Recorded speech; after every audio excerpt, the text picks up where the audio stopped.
যখন আমরা দোকান থেকে কোনো যন্ত্র অথবা মেশিন কিনি, তখন তার সাথে একটি নির্দেশিকা বই দেওয়া হয়। যদি আপনি মানুষকে মেশিন বলে ধরে নেন, তাহলে একমত হবেন যে মানুষ সবথেকে জটিল একটি মেশিন এই পৃথিবীর বুকে। আপনার কি মনে হয় না মানুষ নামের এই জটিল মেশিনটির জন্য একটি নির্দেশিকা বই প্রয়োজন? মানুষের জন্য সর্বশেষ ও চূড়ান্ত নির্দেশিকা বই হচ্ছে পবিত্র কোরআন।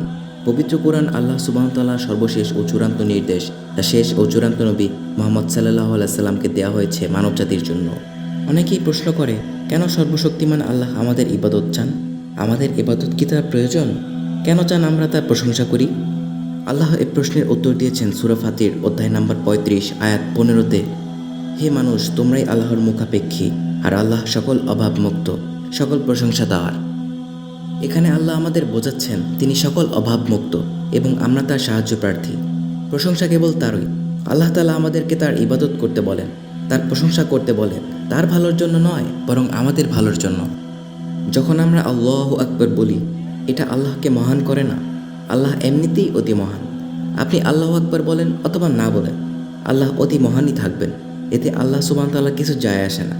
কিন্তু আল্লাহ সুবহানাহু ওয়া তাআলা চান আমরা তার প্রশংসা করি, কারণ তিনি আমাদের মানসিকতা বুঝেন। আমরা মানুষরা যখন কারো প্রশংসা করি, যখন মহান অথবা বিখ্যাত কাউকে চিনি, আমরা সাধারণত তারই কথা মেনে চলি। যেমন ধরেন, আপনার বাবার হার্ট অ্যাটাক হয়েছে, আপনার কাছে একটি অপশন আছে।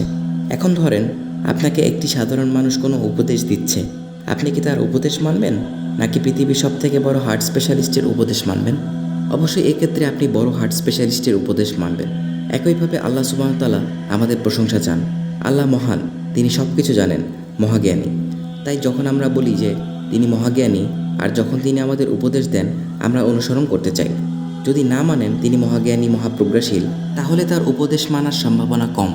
আল্লাহ সুবহানাহু ওয়া তাআলা আমাদের ইবাদত চান, প্রশংসা চান, তার উপকারের জন্য নয়, বরং আমাদের উপকারের জন্য। চলুন আরেকটি উদাহরণ দেই। ধরুন কোনো এক দম্পতি বিয়ে হয়েছে কয়েক বছর আগে, তাদের কোনো সন্তান নেই। সাধারণত এসব ক্ষেত্রে অধিকাংশ দম্পতি দুঃখী থাকে। আবার আরেকটি দম্পতি আছে, তাদের একটি সন্তান আছে, আদর স্নেহ দিয়ে লালন পালন করছে।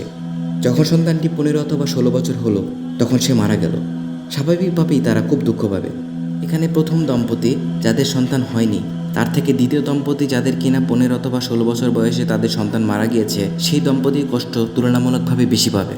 এখন তৃতীয় আরেক প্রকারের পিতামাতা রয়েছে, যাদের সন্তান আছে, তাকে ভালোবাসা স্নেহ দিয়ে লালন পালন করেছে, তার দেখাশোনা করেছে।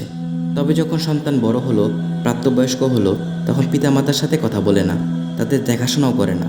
এমন সন্তানকে আপনি তখন কি বলবেন? অবশ্যই আপনি তখন তাকে বলবেন অমানবিক, অবিবেচক বলবেন, অকৃতজ্ঞ বলবেন। সবাই এটা মানবেন যে যদি আপনার পিতামাতা স্নেহ ভালোবাসা দিয়ে আপনাকে লালন পালন করে, দেখাশোনা করে, সব কিছু আপনাকে দিয়ে দেয়, কিন্তু আপনি যখন বড় হন তাদের সাথে কথা বলেন না, খোঁজ খবর নেন না, এমনকি দেখাও করেন না, অবশ্যই এমন সন্তানকে বলবেন অবিবেচক, অকৃতজ্ঞ, এরা নিষ্ঠুর। এটা যদি মানেন, তাহলে চিন্তা করেন ওই সকল মানুষকে কি বলবেন যারা স্রষ্টার প্রতি অকৃতজ্ঞ? আমাদের স্রষ্টা সর্বশক্তিমান আল্লাহ তাআলা শুধু আমাদের সৃষ্টি করেননি, আমাদের পিতামাতাকেও তিনি সৃষ্টি করেছেন। আপনার কি মনে হয় না ধন্যবাদ দেওয়া উচিত আল্লাহ সুবহানাহু ওয়া তাআলাকে? তার প্রতি কি আমাদের অনুগত হওয়া উচিত নয়? আমাদের মধ্যে কতজন আল্লাহর প্রতি কৃতজ্ঞতা প্রকাশ করি তার অনুগ্রহের জন্য, তার দয়ার জন্য, যা আমাদের ওপর তিনি করেছেন? আল্লাহ সুবহানাহু ওয়া তাআলা আমাদের জীবন দিয়েছেন, এই পৃথিবীর কল্যাণ দিয়েছেন, খাদ্য বস্ত্র আশ্রয় দিয়েছেন। চিন্তা করতে পারেন, যদি কয়েকদিনের জন্য পানি না পান, স্বাভাবিকভাবেই মারা যাবেন। কয়জন আমরা আমাদের স্রষ্টাকে কৃতজ্ঞতা জানিয়েছি আল্লাহ তাআলার প্রতি, যিনি আমাদের পানি দিয়েছেন?